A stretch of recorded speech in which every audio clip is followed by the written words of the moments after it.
A shouting match on the House floor. New tonight, the immigration minister and opposition leader lock heads over the handling of work permits for foreign laborers.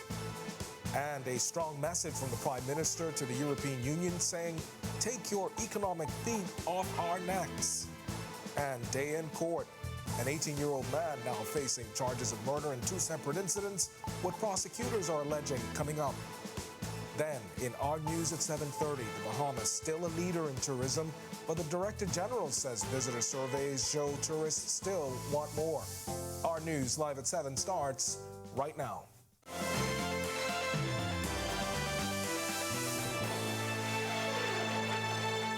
Welcome to our news live at 7. Thanks for joining us tonight. I'm Candino Knowles. This summer is already a record-breaking one across the globe, and now air quality across the Bahamas is deteriorating. We are learning that it is being caused by Saharan dust gradually spreading across the country. Met officials issuing an advisory today, which we'll have more on in just a bit.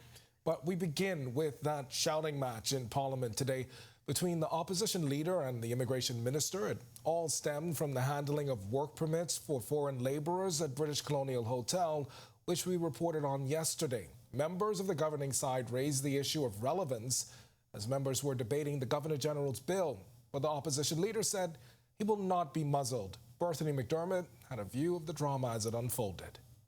What are you afraid of? What is the PLP afraid of? Honourable member. Step out and listen.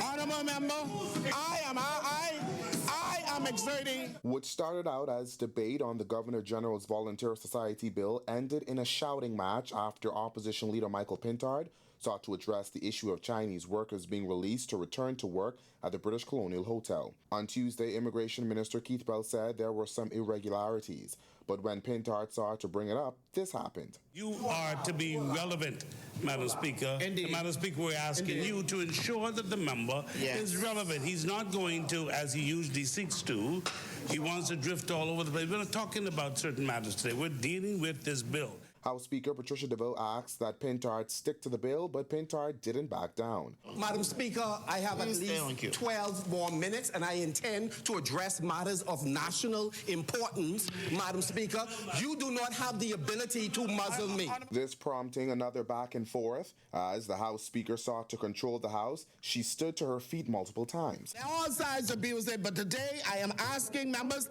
to stay. Listen.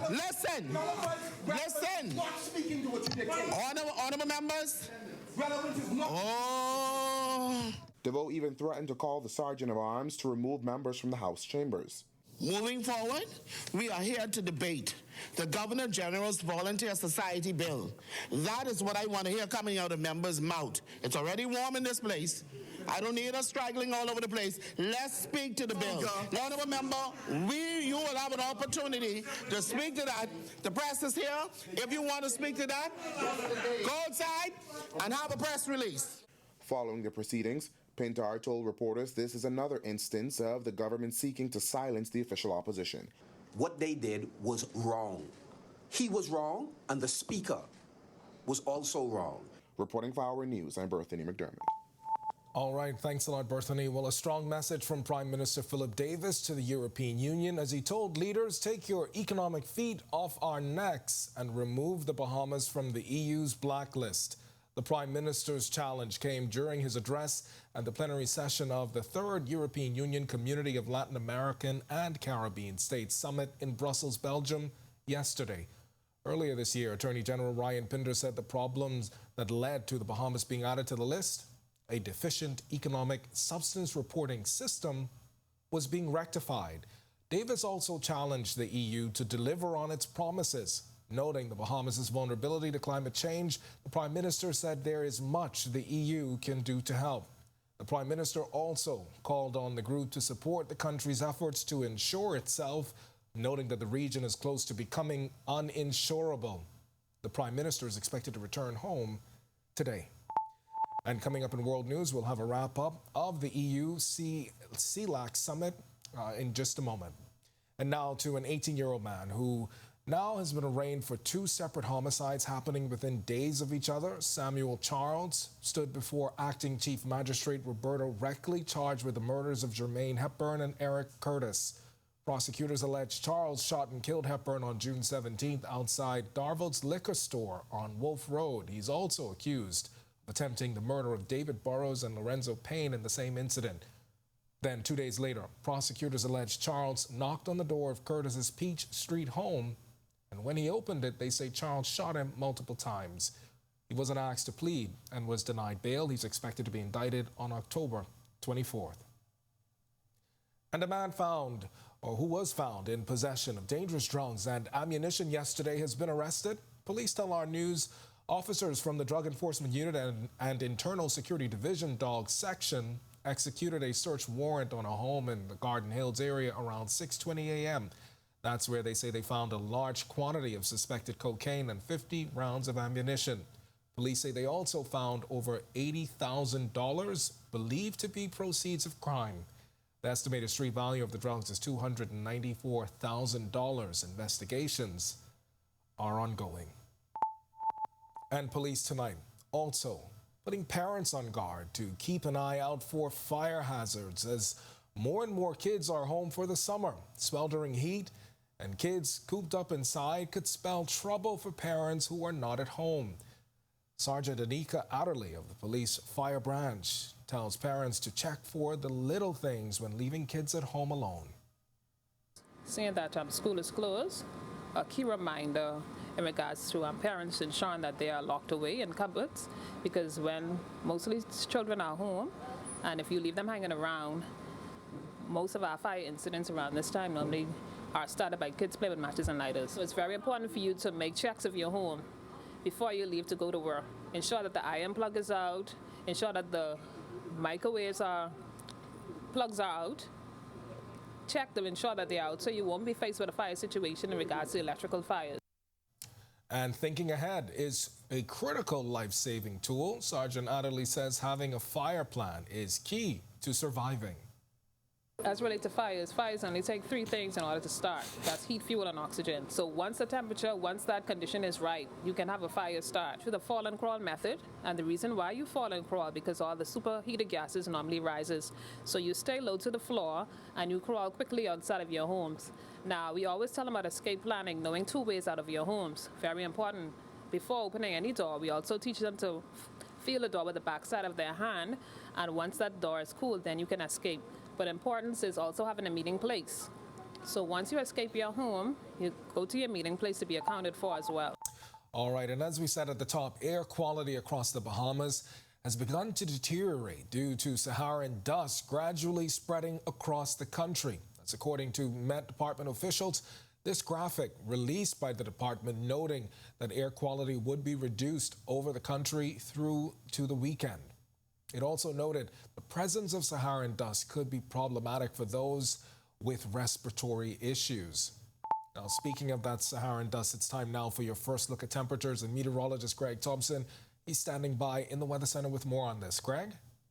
Yeah, thanks, Kanina. Happy Wednesday evening, everybody. Yeah, we are starting to see some Saharan dust moving, and that's keeping temperatures. It's actually going to make temperatures feel a lot warmer for the rest of the week, and we're expecting some temperatures near the mid-90s with those triple-digit indices keeping us rather warm, so be prepared for that. Outside our studios right now, though, it's 86 with a few clouds and humid. East-southeast winds at 12 miles per hour. A little bit of a breeze, but it's not taking much off of the temperature. Your feels-like temperature is at 94. Temperatures around the islands tonight right now, it's 86 in Freeport, 87 over in Marsh Harbour, Abaco. We pick up 85 in Allenstown, Bimini. Nicholstown, Andros, 87. 86s in Great Harbour Key and in Governor's Harbour, Central Bahamas. Kemps Bay, you guys, 87. 86s in Arthurstown, Cat Island, Georgetown, Exuma, Deadman's Key, Cubantown, San Salvador, 87. And into the Southeast Bahamas, 86 in Duncantown, Ragged Island, and in Delectable Bay. Colonel Hill, Cricket Island, 87. Abrahams Bay, 87. Matthewtown, you guys are 87. Our neighbors to the Southeast Turks and Caicos Islands, you are also 88 at this hour. Taking a look at our satellite and radar composite, we have a tropical wave, the northern extent of that stretching across the northwest and portions of the central Bahamas, still slowly sliding out towards the east. Some showers and thunderstorms associated with that will continue to plague us throughout the night, but we expect clearing. As you mentioned, Saharan dust earlier, Kendino, that's going to be moving into our area, and that's going to dry things out, and we're looking at some very, very warm temperatures for the remainder of the week and into the weekend. This looks like it will possibly last into next week. That's your first look at weather. Stick with us. So look at your extended forecast is still to come.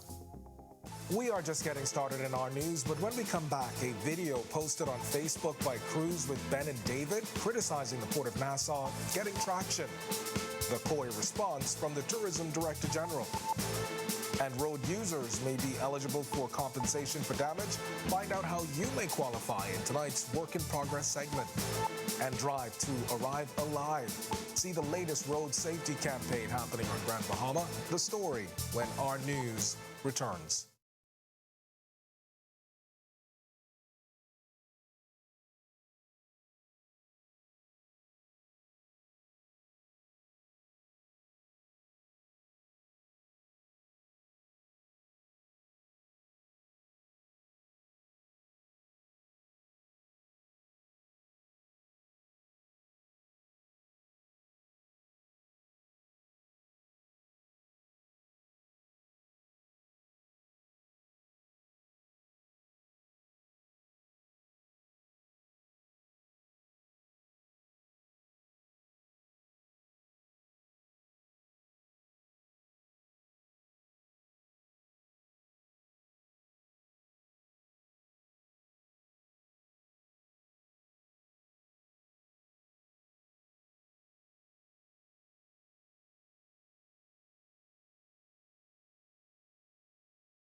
If you are an avid social media user, you may have seen a video posted on Facebook by Cruise with Ben and David. It's criticizing the Port of Nassau. The video was posted on July 12th, but it appears to have been filmed back on March 9th before the opening of the multi-million-dollar redeveloped Nassau Cruise Port. Director General of Tourism Latia Duncombe reacting to the video today. I toured it no later than last week because I keep up to date and make sure I'm aware and I'm also engaged. We have local, authentic stores within the cruise port. We have the Juncuny Museum. From a culinary perspective, we have options. I am proud of our cruise port. Have you seen it recently? Would you say that you're proud as well? And so for us, we continue to improve. We continue to develop on our tourism offering. We continue to partner with our stakeholders. We continue to ensure that Bahamians are aware of the value of the tourism product. An aggressive road improvement project across the island and other parts of the country. It's expected to make for the smoothest ride possible. We've been reporting on it, but works officials are saying tonight that while providing a better commute for road users is a top priority, they're equally concerned about the potential damage to your vehicle. Jamila Mizik has more in tonight's Work in Progress segment.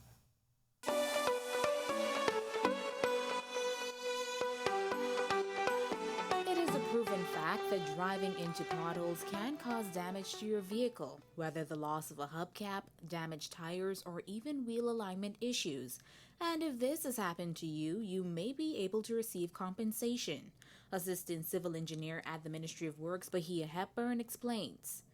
Any damages can be sent in as a compensation claim to the ministry, addressed to the permanent secretary. It is then evaluated on a case-by-case basis. You do not just automatically just get compensated just because of damage, because there are several factors that are in play with regards to that, including your own vigilance, safety, and on top of that, conditions. And while you may be eager to send in your complaint right away, she's stressing the importance of sending the claim correctly.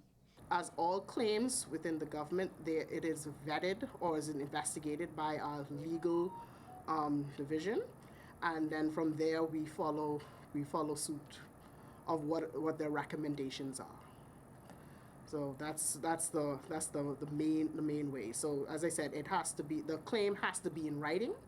It cannot be sent verbally or via WhatsApp. You have to do it as a formal process.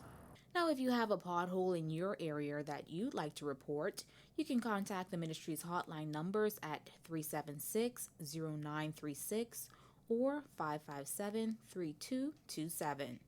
Reporting for Work in Progress for Our News, I'm Jamila Missick. All right, thanks a lot, Jamila. And speaking of road users, some rewards were being given out to safe drivers today. If you were on the road in 8 Mile Rock this morning, you may have noticed Alive's Drive to Arrive Alive campaign. Marlena Leonard has the story.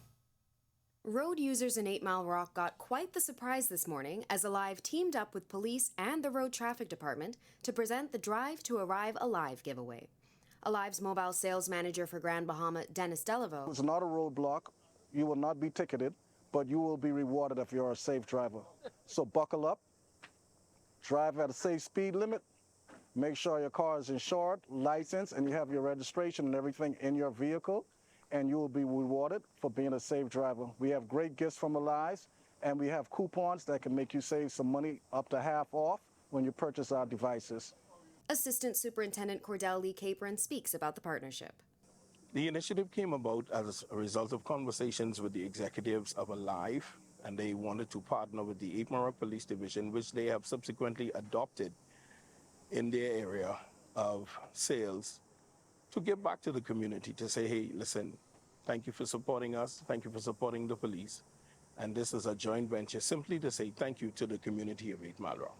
One of the major aspects of the campaign was that it was not a roadblock where drivers would be ticketed, instead focusing on rewarding those abiding by the law. Because, you know, we combined with the Royal Bahamas Police Force, 8 Mile Rock Division, and instead of always booking persons, we decided, you know, let's reward some persons for doing the right thing. So this morning, that's what we want to do. We want to make it a fun exercise, and we want to make sure the citizens of the 8 Mile Rock community in Western Grand Bahama are all rewarded for being safe drivers. Reporting for Our News, I'm Marlena Leonard.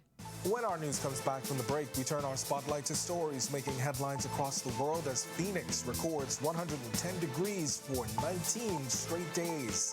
And a U.S. court rules Johnson & Johnson must pay $18.8 million in its baby powder lawsuit. Plus, the Guyanese government reaches a settlement with the families of victims in a girls' dormitory fire. When Our News returns.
This is Our News. Welcome back. We turn our attention now to stories making headlines across the world.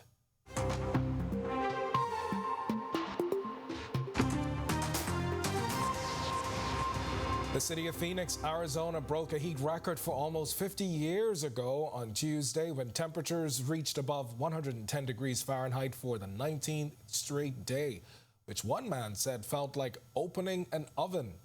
Joel Flint reports. Temperatures above 110 degrees Fahrenheit might not be the ideal conditions for a hike, but Amit Bagoji and his friend are still out on the trails near Phoenix, Arizona anyway. They're among the few braving heat that broke records on Tuesday, and it sounds like they won't be doing so for long.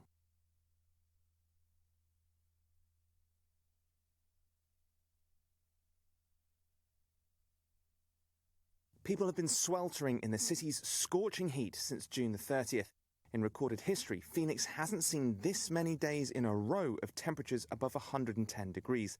The last time it came close was 1974, almost 50 years ago. In case some were unaware, billboards across the city advertised the soaring temperatures. Those were 112 degrees at just after 1 p.m. local time, but soared as high as 118 hours later, according to the National Weather Service. Tom Frieders is the warning coordination meteorologist at the service's office in Phoenix. He says there's no indication of the record heat abating anytime soon. Continues to call for temperatures from 115 to 120, continuing to expand across the region through the end of the week and possibly into the weekend. So we're in this for quite a while yet, and again, it's that prolonged heat that becomes more serious. The Arizona Public Service said in a release on Monday that electricity demand has soared to an all-time peak for a second week in a row, thanks to demand from air conditioners.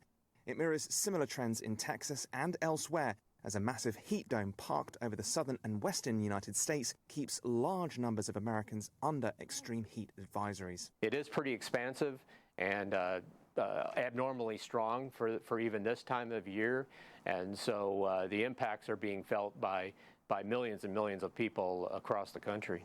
The record-breaking heat is just one part of the unusual weather being experienced across the U.S. Air quality is poor in many areas, including Rapid City in South Dakota, as smoke from Canadian wildfires wafts across the border.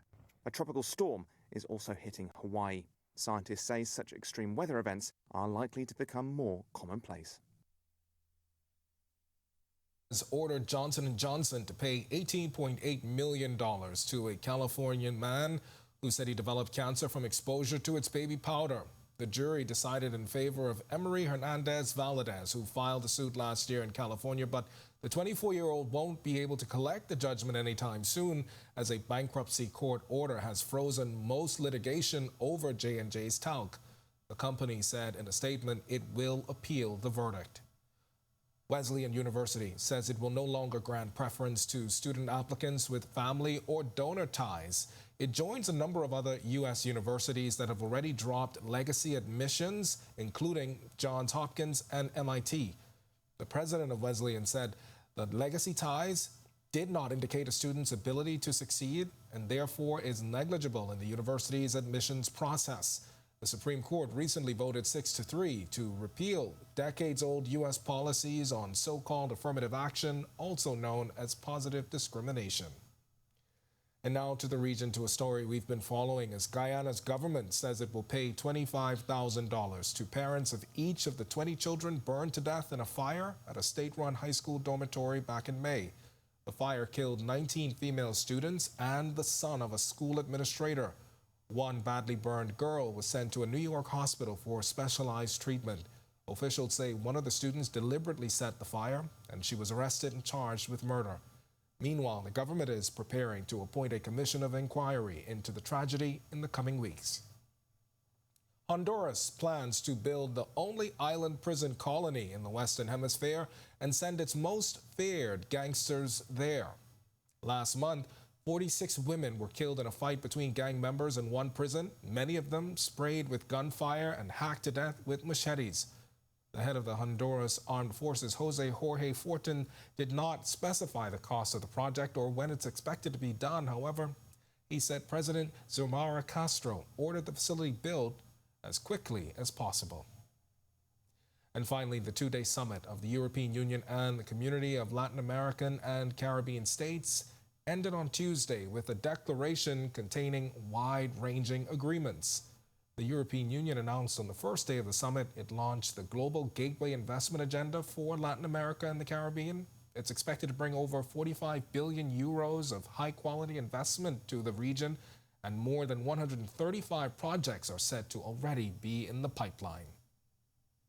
Still to come in our news, today in history, find out all the interesting facts about the day that was July 19th. Then in our news at 7:30, tourism numbers continue to break barriers, but the Director General says visitor surveys show tourists still want more. And the opposition continues its call for an immigration select committee when our news returns.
Welcome back to Our News. It's time now to turn our spotlight on events that shaped the day that was July 19th. Take a look. On this day in Bahamian history in 1929, former Governor General Sir Orville Turnquest was born in Grantstown, New Providence, to Robert and Gwendolyn Turnquest. Sir Orville served in many other notable positions, including Deputy Prime Minister and President of the Bahamas Bar Association. His career spanned over 60 years before his departure from public office in 2001. Then in 1977, voters headed to the polls in the general elections. 38 seats were contested by 4 parties and independent candidates. The incumbent Progressive Liberal Party returned as government, winning 30 of the 38 seats. The newly formed Bahamian Democratic Party, led by Kendall Isaacs, won 6 seats, and the Free National Movement, led by Cecil Wallace Whitfield, won 2. The Vanguard Nationalist and Socialist Party and independent candidates failed to win any seats. Sir Lyndon was returned as Prime Minister for a 3rd consecutive term. Then in 2012, after representing the people of North Abaco as Member of Parliament for 35 years, former Prime Minister Hubert Ingram resigned, handing his letter to then House Speaker Dr. Kendall Major. The resignation took effect on August 31st that year. Ingram had served as Prime Minister of the Bahamas from 1992 to 2002 and again from 2007 to 2012. July 19th, 2019, Bahamian entertainer Devon MD's night was laid to rest following a somber service at Abundant Life Church. Members of the music community joined family and friends to celebrate his life and legacy. Knight was best known for his unique reggae-style music. Songs like Love Is, Friends Salute, and Love Doctor established him as a remarkable reggae artist. He was stabbed to death in June, shortly before he was set to go on tour. His music career had landed him on stages both at home and abroad. And finally, in 2020, Renward Wells was sworn in as the Minister of Health after the resignation of Dr. Dwayne Sands. Sands had allowed 6 American permanent residents into the Bahamas, along with a donation of COVID-19 test swabs, while the country's borders were closed. The move caused major backlash at the time, especially from those who had family abroad and couldn't return home due to the lockdowns.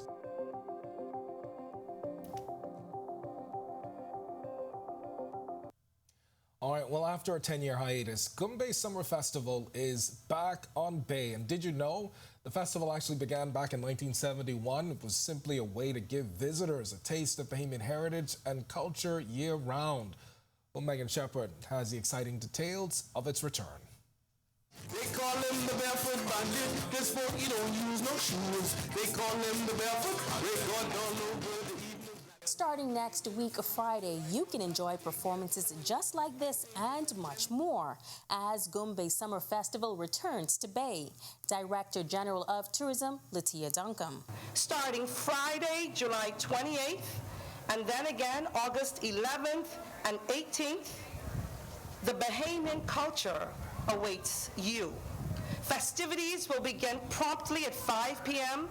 and will end at 12 midnight between Charlotte Street and Rawson Square. With some 25 vendors slated to participate, Duncombe says families can expect something new every week. Bring the kids, bring the young and the young at heart. We have something new, exciting for everyone to enjoy each and every week. You'll be delighted by the storytelling. Have an opportunity to expand your knowledge about all things Bahamian and also traditional bush medicine. Thrilling performances by all of the major artists. And if you somehow forgot all of the excitement Gumbe has to offer, Duncombe gave this reminder. Gumbe will showcase the very best in rake and scrape, Bahamian cuisine, refreshing beverages, cherished traditions over the course of the 3 weeks.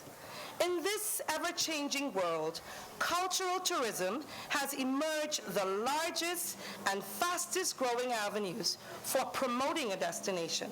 Gumbe will be taking place across 11 islands this summer, and Duncombe says it's a great opportunity to take part in domestic tourism. This Thursday will be the final night for Gumbe in Grand Bahama. Duncombe says she is pleased to report that the island saw record-breaking numbers. Reporting for Our News, I'm Megan Shepard. All right, thanks a lot for that, Megan. To watch that story again and for all of today's top stories, visit ournews.bs. That does it for us in News at 7. Joining us now is Natalia Hall. She's got the latest headlines. And Natalia, I know Gumbe is a big deal over in Grand Bahama. In Grand Bahama, I can't wait to experience it here. Are you going to go? Or? I certainly will. All right, I'm going to check it out as well. So yeah. All right, thanks so much, Ken. Well, tourism numbers continue to break barriers and the opposition continues its call for an immigration select committee. Here are your latest headlines. Topping the chart first tonight on our News Live at 7:30, the Bahamas ranking high in the tourism industry, the Director General touting the success. Also, the call for an immigration select committee continues. The leader of the Free National Movement insists the goal is to work with policymakers on a series of issues. This, as he says, it's about time that IRCA steps in to investigate BPL's recent power outages. And later, did you know that you can make a profit from self-produced soaps at home using naturally grown products? We'll tell you how to start your own money maker when our News Live at 7:30 returns. With over 25 years in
Welcome to our news and thank you for joining us. I'm Natalia Hall.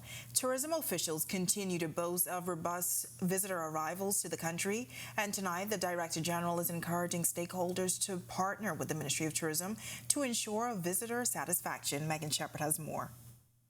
The country's tourism sector continues to break barriers and top leader charts in a number of areas.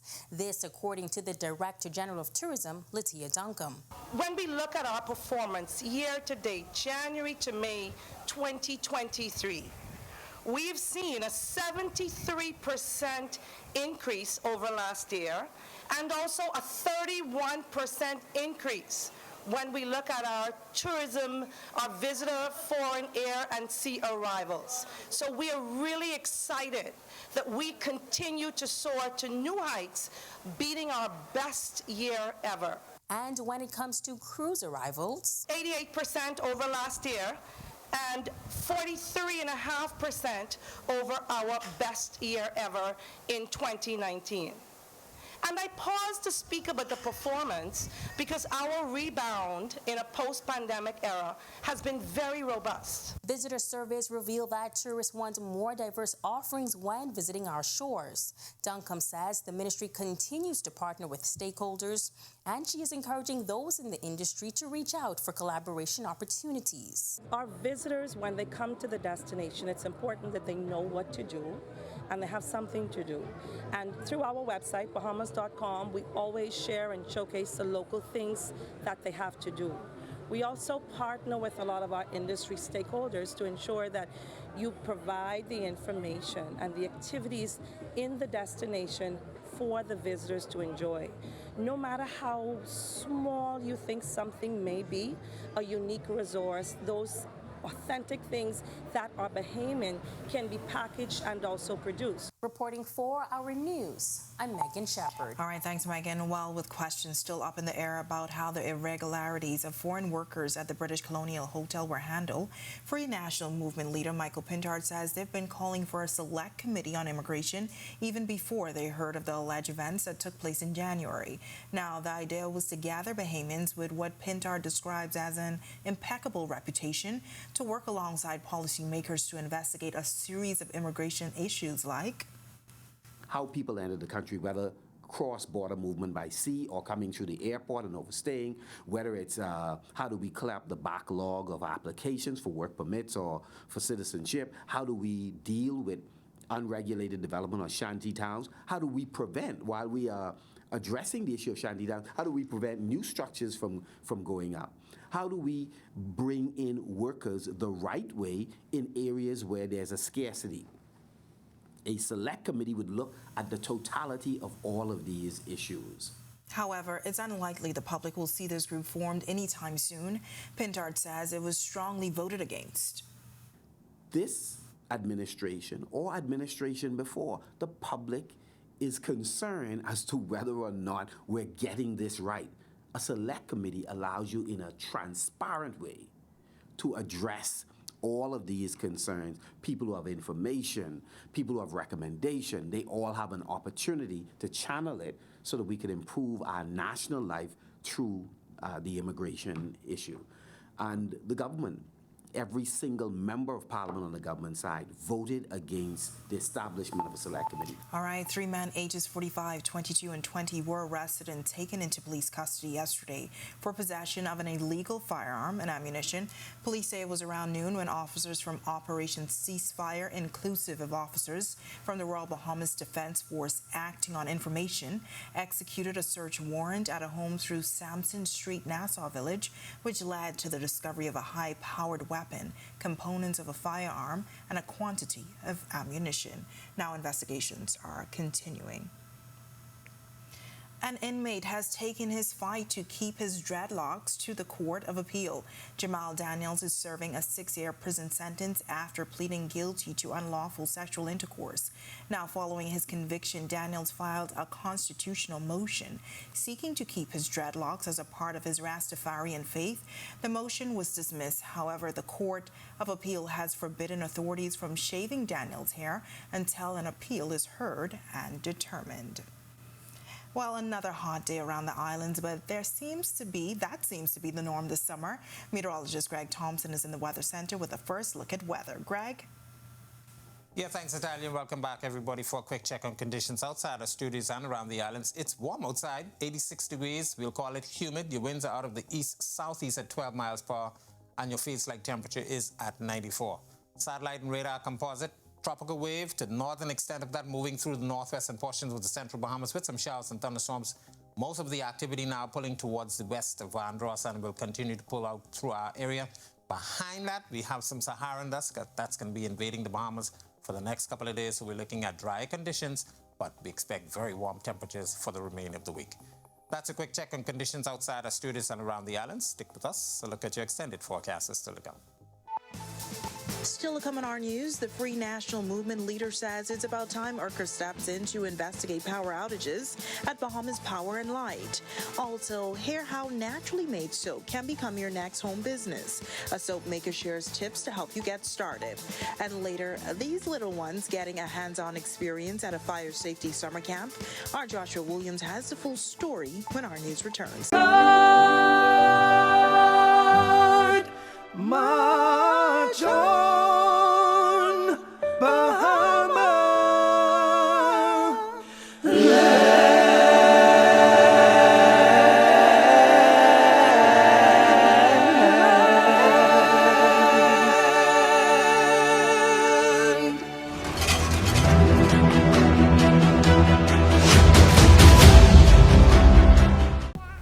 Whether you're battling a chronic condition or offsetting a new injury, Doctors Hospital's comprehensive rehab services offer the help you need now. Go to doctors. 3 advanced facilities at Collins Avenue, Carmichael Road in Cable Beach means your personalized plan for care is just a visit away.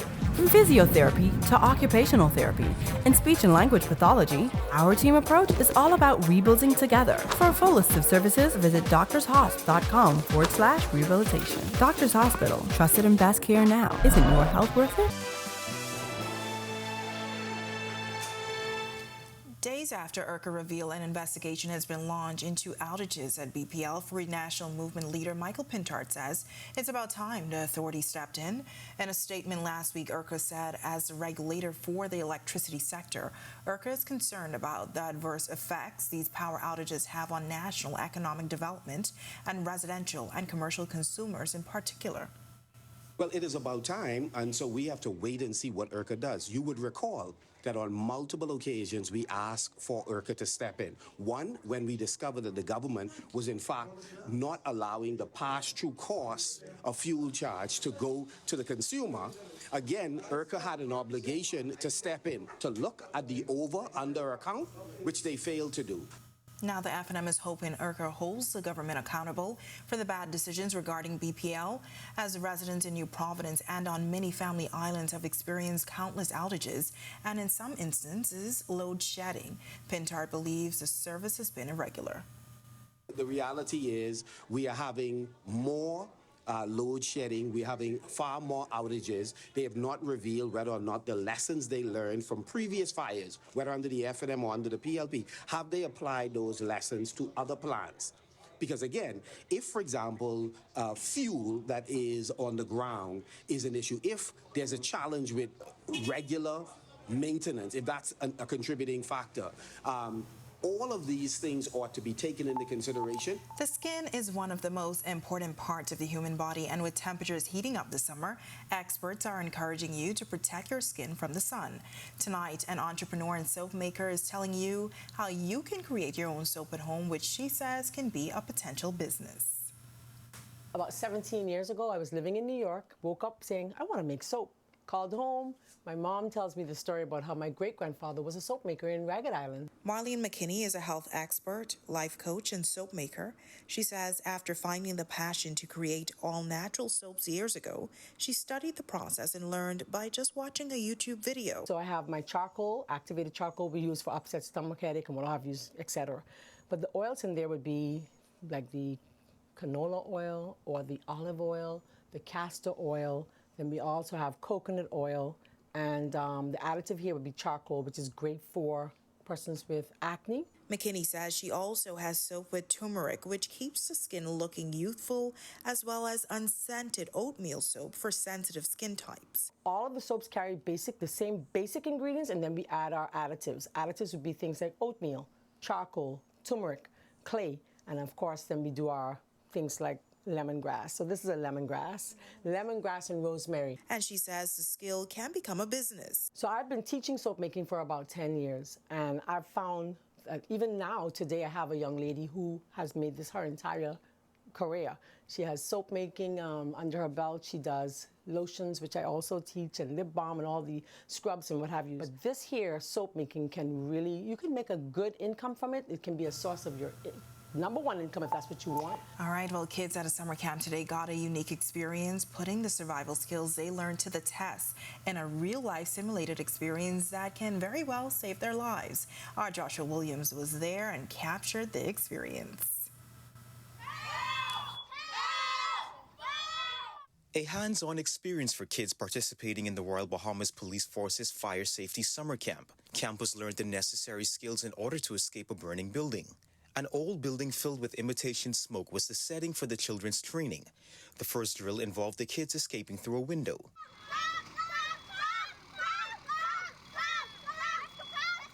Next, the campers displayed what it would take to escape through the door.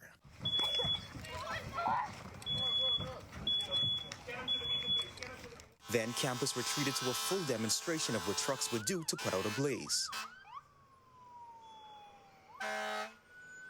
Heavenik, who's been a part of the camp, says she has learned a lot. I enjoyed learning about fire safety, and just yesterday we learned about the parts of a fire extinguisher, and early this morning we learned about how to escape a fire in case it happens. Sergeant Daniel Raming says fire prevention and safety is something that is never too early for kids to learn.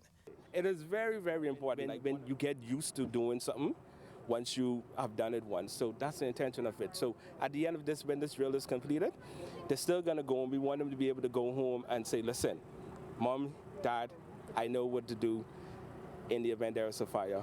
Reporting for Our News, I'm Joshua Williams. An NBA star plans to elevate his game next season, and we catch up with our elite track and field athletes in Hungary. Don't go anywhere, our sports is coming right up. A heavy downpour earlier in the capital today as temperatures continue to heat up. Greg is back with your extended weather forecast when Our News returns.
This is Our News. Welcome back. Carifta superstar Otto Lang today making an announcement about where he will continue his track and field career and education. Now, Lang graduated from St. Augustine's College but decided to take a year off. He had 5 options: Louisiana State University, the University of Kentucky, Howard University, South Carolina University, and Liberty University. Here's how the announcement was made at Xavier's Lower School.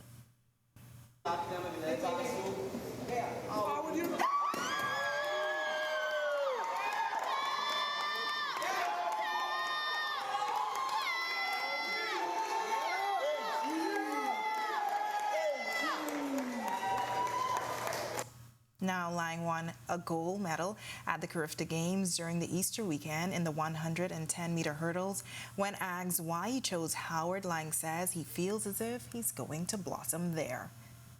Today's sports update is sponsored by Michelob Ultra, distributed in the Bahamas by Jimmy's Wines and Spirits. DeAndre Ayton talks about his preparations for the upcoming season, and we catch up with some track and field athletes on the international circuit. Here's Tej Adderley with a check on sports. Tej? Thanks, Natalia. Hello, good evening. Welcome to Our Sports. I'm Tej Adderley. Yesterday, we reported that DeAndre Ayton donated $10,000 to junior achievers. In the press conference, he talked about how he plans to bounce back from last season's unfortunate ending. Basically changing the narrative. I can feel the whole world hating me in a way where I think I'm the guy a lot of people point. That's Phoenix Sun center and New Providence native DeAndre Ayton. This past season ended for him and his team in the Western Conference semifinals when they were torched by eventual NBA Finals MVP Nuggets center Nikola Jokic, who averaged a triple-double with 34 points, 13 rebounds, and 10 assists in the series, while Ayton scored only 10 points per game and grabbed 8 rebounds, well below his season-end career numbers. He's putting last season's ending behind him and getting back to work. He also spoke about the recent release of his signature shoes, celebrating his Bahamian and Jamaican heritage. It's great to see him coming home and reconnecting with his roots, and we know he's going to have a great year next year. Speaking of great seasons, our track athletes are in the middle of theirs in Hungary. Stephen Gardner won the men's 400-meter event at the July István Memorial Track Meet in Hungary in a time of 43.74 seconds. Anthony Strawn also picked up a medal, coming third in the 200-meter event behind Sharika Jackson of Jamaica and Ireland's Rashida Adeleke, finishing in 22.45 seconds. The European Tour continues leading into the World Championships, scheduled for August in Budapest. Now keep in mind that Gardner's dominating while he's still recovering from an injury from last season. That'll do for sports today. I'm Tej Adderley. Scorching hot temperatures on this Wednesday, and it doesn't appear as if temperatures will drop anytime soon. Greg is back in the Weather Center right after this quick break. Stay with us. Well, we're waiting. I'm all right. Don't nobody worry about me. You got to give me a fight. Why don't you just let me be? Go catch a day.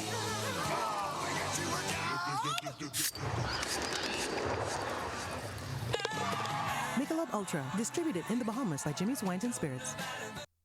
Now, that's what I'm talking about. Give me my things.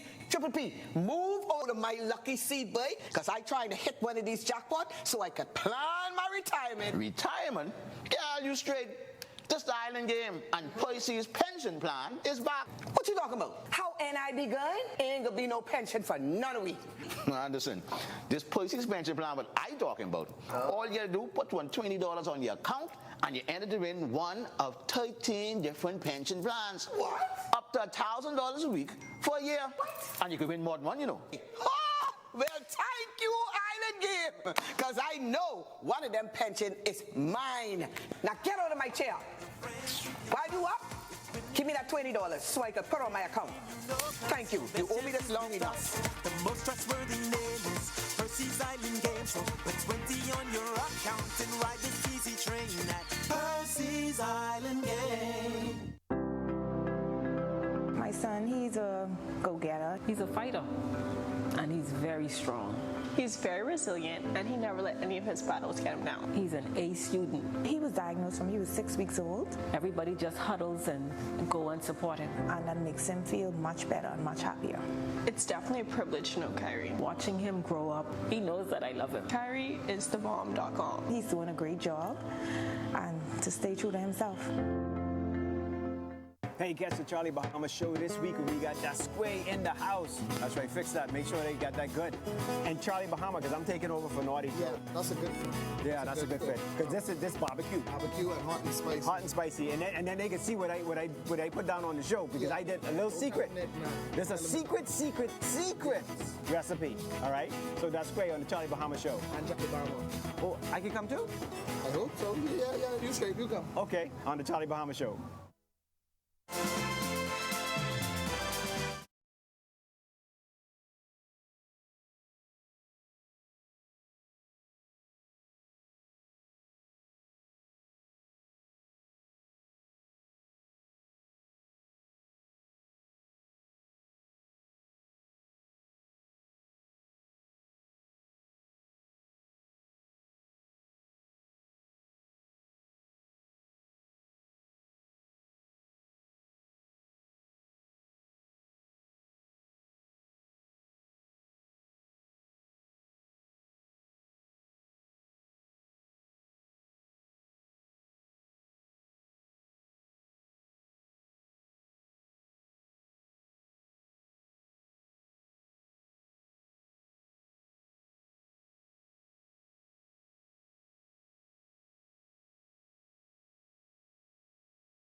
Associated with a tropical wave moving out towards the west across Florida. Dry conditions expected, as I mentioned, with that Saharan dust moving in. And then Friday, very hot conditions, as we do not expect much in terms of any rainfall. Boating forecast, northwest and central, northwest Bahamas, small craft caution in effect. East to southeast winds, 15 knots. They will be gusting higher times. Seas running 3 to 5 feet over the open waters. High tide will be at 10 p.m. tonight. Central and southeast Bahamas, caution flag for you guys down there as well. East to southeasterly flow, 15 to 20 knots. They will also be gusting higher times. Seas running a very choppy 4 to 7 feet over open waters. Here's a look now at your national forecast.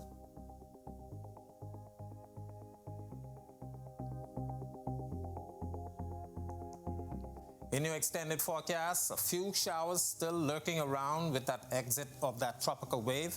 But by Friday, dry conditions as the Saharan dust moves into our area. Temperatures will stay in the low to mid-90s. Those triple-digit indices expected for the remainder of the week and into the weekend. So once again, make sure you prepare for that. Stay indoors. Try to limit your time outdoors and drink lots of liquids. That's a look at our weather. Make it a safe night, everybody. All right, Greg, great advice. Well, the Office of the Governor General releasing the 2023 National Honors List. In this report, I spoke with a leader of the clergy who is on the list. Let's take a look. I was born in a small settlement in the wonderful and awesome island of Cat Island. I just think it's the best island. That's founder and senior pastor of Agape Place of Love, Bishop Helen McPhee. She is among those who've been recognized for their exemplary service to the country. She shared what life was like for her in Cat Island before moving to New Providence to finish high school. There are things that we have had to go through as children, reading the yard, planting corn and potato and all that kind of stuff, these same hands. She grew up in the Anglican Church and developed a relationship with God at an early age. I had no more desire for the things that was not pertaining unto God. Shortly after, she got married and began preaching. Bishop McPhee was a banker for some 30 years, and it was during that time she decided to leave her job to focus on building Agape Place of Love. And so we build this without going to the bank. Faith in Him, teaching the Word, and the people being blessed, paying tithes and offering, and we were able to do what you see here. Now that she's moved from the pulpit as a senior pastor, she says next on her agenda is to build a shelter. And here's how she feels about the prestigious honor. I was really happy about it because it's nothing like when you know what you strive in life for. The bishop also telling women to always maintain their standards and had this bit of advice. A young lady should be able to know how to be beautiful without being naked. How to be beautiful, how to be, if you want anybody to respect you, you have to first have respect for yourself. All right, and to see that story again, you can visit ournews.bs. And with that, we thank you for joining us for our news tonight. On behalf of the entire team, I'm Natalia Hall. We'll see you tomorrow night. Have a great evening.